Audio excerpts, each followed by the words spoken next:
بسم اللہ الرحمن الرحیم الحمد للہ وکفیٰ وسلام علی عبادہ الذین اصطفیٰ اما بعد۔ سب سے پہلے تو معذرت کروں گا حضرت مولانا اشرف عباس صاحب ضلع مجرور سے، میری ڈیوٹی جب بھی وہ لگاتے ہیں تو تھوڑی سی ذمہ داری میں ان کو بھی حصہ لینا پڑتا ہے۔ اللہ تعالیٰ اس سلسلے کو نافع بنائے اور قبول فرمائے۔ 10 منٹ کا وقت ہے تقریباً، باتیں بہت سی ہو سکتی ہیں آج کل، لیکن بعض حالات کے تحت ایک مضمون جو ذہن و دماغ پر آج کل زیادہ چھایا ہوا ہے، اسی کے بارے میں کچھ عرض کرنا چاہتا ہوں۔ اور اس کا جو عنوان چل رہا ہے اس وقت میں یا چلایا گیا ہے وہ حضرات صحابہ رضی اللہ تعالیٰ عنہ سے متعلق ہے۔ یہ تفصیل بتانے کی ضرورت نہیں ہے کہ یہ چند سالوں سے سلسلہ جاری ہے کہ جب محرم کا مہینہ آتا ہے اور روافض کے اپنے باطل افکار و خیالات کے مطابق ان کے بے بنیاد اعمال اور پروگراموں کا سلسلہ شروع ہوتا ہے، تو ہم میں سے بعض ایسے لوگ یا ہم میں سے نکلے ہوئے بعض ایسے لوگ ہیں جو شاید روافض کا کام، روافض کا لفظ سب لوگ نہ سمجھ رہے ہیں تو شیعوں کا کام ان سے زیادہ بہتر یا ان سے زیادہ بدتر طریقے پر کرنے لگتے ہیں۔ یہ ہو رہا ہے چند سالوں سے۔ طلباء تک بھی یہ بات پہنچنی چاہیے اور عام مسلمانوں تک بھی کہ حضرات صحابہ کے سلسلے میں جو کچھ کوئی صاحب آج کل کہتے ہیں ہمارے صوبے ہی کے اندر، اور گھنٹوں کے بیانات اس موضوع پر وہ کرتے ہیں اور ایسے انداز سے کرتے ہیں جیسے وہ بڑی صحیح اور حق باتیں کہہ رہے ہوں۔ ان کی زیادہ تر باتیں وہ ہیں جو در حقیقت شیعوں کی غلاظتیں ہیں۔ معاف کیجیے گا، میں کوئی لفظ جوش میں یا غصے میں نہیں بول رہا، بلکہ ذمہ داری سمجھ کر بول رہا ہوں۔ زیادہ تر شیعوں کی غلاظتوں کو وہ اپنے منہ سے نکال رہے ہیں۔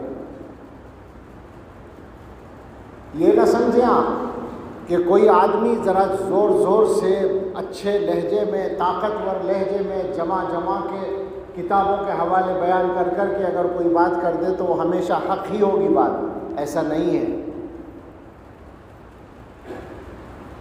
زیادہ تر باتیں وہ باطل ہیں بالکل۔ کچھ احادیث اس میں ایسی ہو سکتی ہیں جو حدیث کی کتابوں میں موجود ہوں، تو ان کا وہ مفہوم نہیں ہے جو وہ بیان کر رہے ہیں۔ اور اگر کوئی ایسی بات ہو جس سے کسی صحابی کے بارے میں یہ ثابت ہو کہ ان سے کوئی غلطی ہوئی، ایسی حدیثیں موجود ہیں، صحیح حدیثیں بھی ہیں کہ صحابہ کرام میں سے بعض حضرات سے کوئی نہ کوئی غلطی ہوئی، تو یاد رکھیں اہل سنت والجماعت کا متفقہ موقف جو دور تابعین سے طے شدہ ہے وہ یہ ہے کہ حضرات صحابہ معصوم تو بالکل نہیں ہیں۔ یہ بات تو صحیح ہے، ان سے گناہ ہو سکتا ہے، لیکن اللہ تعالیٰ کی طرف سے ان سب کو بخش دیا گیا ہے، معاف کر دیا گیا ہے، وہ مغفور ہیں، اللہ ان سے راضی ہے۔ لہذا اگر ثابت بھی ہو کوئی غلطی تو بیان کرنا جائز نہیں ہے۔ میں دارالعلوم دیوبند کے ممبر پر بیٹھ کر ذمہ داری سے یہ بات عرض کر رہا ہوں کہ اگر حضرات صحابہ میں سے کسی کی کوئی غلطی ثابت بھی ہے روایات کی روشنی میں تو بیان کرنا اس کا جائز نہیں ہے۔ اور اگر خدا نخواستہ بیان کا یہ انداز ہو جو اس وقت چل رہا ہے ان کا، منافق کہنا اور جانے کیا کیا باتیں کہنا، تو اس میں تو سچی بات یہ ہے کہ خیر منانی چاہیے ایمان کی۔ ہمیں کسی سے ضد نہیں ہے،